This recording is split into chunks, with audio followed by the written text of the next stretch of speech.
মানকাচর বিধানসভা কেন্দ্রে ঠাকুরান বাড়িতে কংগ্রেসের এক যোগদান সভা অনুষ্ঠিত হয় রবিবার।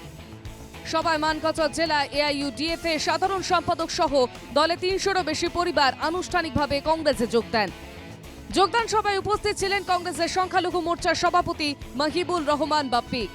কংগ্রেসের যোগদান সভা প্রসঙ্গে তিনি বলেন, আজি আমার বিশেষকে জয়নিং প্রোগ্রাম আছিলে, যোগদান সভা।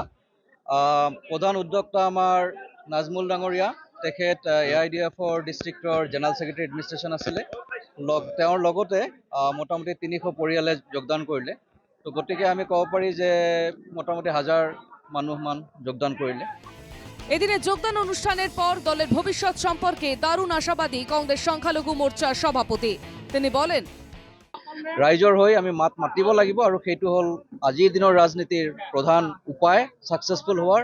আমি দেখিছোঁ ইতিমধ্যে যে ইয়াত হিমন্ত বিশ্ব শৰ্মা ডাঙৰীয়াৰ চৰকাৰ লাহে লাহে কেনেকৈ ভাঙি ছিঙি গৈ আছে, আৰু কংগ্ৰেছীয়ে হৈ আমি ৰাইজৰ হৈ মাত মাতি আছোঁ কাৰণে লাহে লাহে আমাৰ দিন ভাল আহি আছে। আসন্ন পঞ্চায়েত নির্বাচনে ভালো ফলের আশা করছে কংগ্রেস।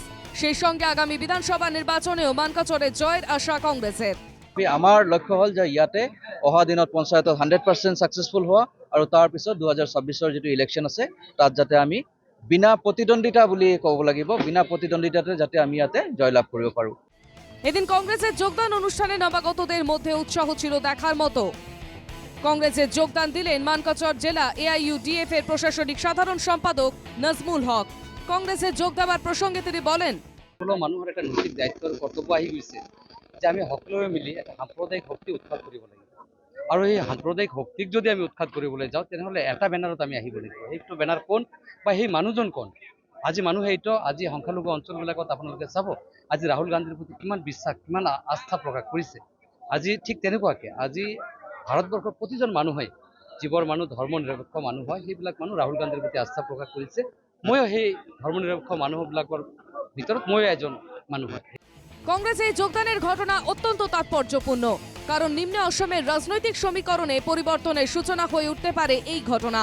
তবে ফলাফল শেষ পর্যন্ত কেমন দাঁড়ায় সেজন্য অপেক্ষা করতেই হবে। মানকাচর থেকে কবির মণ্ডলের রিপোর্ট, এনকেটিভি বাংলা।